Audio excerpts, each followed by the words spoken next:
स्वागत। सो विपिन शर्मा जी, ਆਪਾਂ political party ਦੀ ਗੱਲ ਵੀ ਸੁਣਨੀ ਹੈ, ਉਹਨਾਂ ਤੇ ਵੀ ਟਿੱਪਣੀ ਕਰਨੀ ਹੈ, ਲੇਕਿਨ ਪਹਿਲਾਂ ਇੱਕ ਪੱਤਰਕਾਰ ਦੀ ਨਿਗਾਹ ਨਾਲ ਤੁਸੀਂ ਕਿਵੇਂ ਦੇਖ ਰਹੇ ਹੋ ਸਾਰੀ ਸਿਚੁਏशन? धन्यवाद सर, और आपके सारे दर्शकों को मेरा सादर प्रणाम, सादर नमन।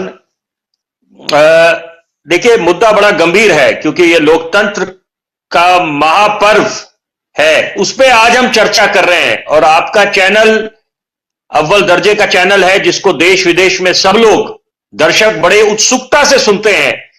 तो मैं सबसे पहले जो आपने मेरे को ये मौका दिया टिप्पणी करने का कि मैं एनालाइज करूं कि सिचुएशन ग्राउंड जीरो पे क्या है, इस समय सूरत हाल क्या है, ये बड़ा चिंता का विषय है कि यहां पर लोकतंत्र के लिए ये अच्छी बात है कि हमारा विपक्ष मजबूत हो, मुकम्मल तरीके से अपनी आवाज उठाए, सरकार की नाकामियों को उजागर करे, उनकी जो खामियां हैं उनको सामने लेके आए, उनको घेरे। लेकिन मुद्दा यह है, चिंता की बात यह है कि जब हमारा विपक्ष ही बिखरा हुआ हो, उसके पास कोई रणनीति ना हो, और वहां पर इंडिया अलायंस का गठन हुआ, बड़े जोर शोर से ये लोग आगे निकले थे, 2019 में भी निकले थे, 2019 में भी भुआ भतीजा साथ आए थे। अब तो खैर यहां पर सारे विपक्षी दल एक हो गए, और नारा क्या था कि किसी भी सूरत में नरेंद्र मोदी को प्रधानमंत्री नहीं बनने देना, एनडीए को, भाजपा को सत्ता पे काबिज नहीं होने देना। लेकिन ये लोग भूल गए कि आप लोग रणनीति क्या है, आपका ब्लूप्रिंट क्या है, रोड मैप क्या है, जनता के बीच जाएंगे तो क्या मुद्दा लेके जाएंगे आप। महज बोलने से यह काम नहीं चलने वाला कि नरेंद्र मोदी हटाओ।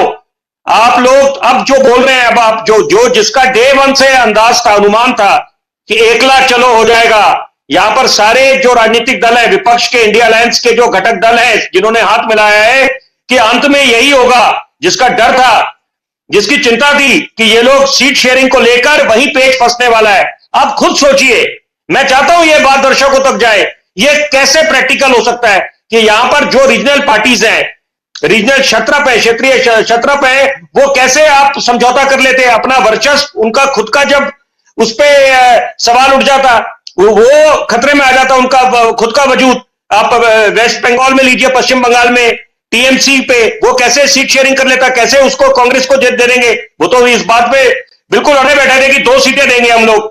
और यही बात है बिहार की, कि बिहार में लग रहा था नीतीश कुमार आएंगे साथ में, वो अलग हो गए। उसके बाद पंजाब में बिल्कुल आम आदमी पार्टी ने अपना रुख साफ कर दिया कि हम लोग कोई यहां पर किसी तरह के नहीं है। मायावती की पार्टी के जो प्रवक्ता है, माननीय सांसद जी, वो अपनी बात बोल रहे हैं कि यहां पर अगर बहन मायावती को प्रधानमंत्री का उम्मीदवार बनाया गया होता तो आज सूरत हाल कुछ और होते। तो यहां पर सब लोग अपना राग अलाप रहे हैं। और सबसे बड़ी बात है कि आप लोग, ये सेल्फ गोल है कि यहां पर आप लोग, एक दौर था जब हरकृष्ण सिंह सुरजीत साहब को, जिनको महारत हासिल थी कि वो अलग अलग घटक दलों को एक साथ एक मंच पे लेके आते थे, वो अलग दौर था। लेकिन उसके बाद चंद्रबाबू नायडू ने कोशिश करी, 2019 में विफल रहे, और परिणाम सबके सामने है कि 2014 के मुकाबले और बड़ा प्रचंड बहुमत देश की आवाम ने नरेंद्र मोदी के नाम पे और भाजपा को, एनडीए को दिया। तो इसका मतलब है कि आपके पास जब तक चुनावों में, लोकतंत्र के महापर्व में, फेस्टिवल ऑफ डेमोक्रेसी में आपके पास कोई पुख्ता स्ट्रेटेजी नहीं होगी, तो आप यहां पर बाजी नहीं मार सकते, जनता के बीच आप जगह नहीं बना सकते। ये आपको हकीकत पता होनी चाहिए नेताओं को। इनको तो बड़ा पॉलिटिकल मैच्योर माना जाता है, रोल मॉडल समझा जाता है, आदर्श समझा जाता है। लेकिन अगर ये इतनी बड़ी गलती करेंगे तो इसके जिम्मेदार ये लोग खुद हैं।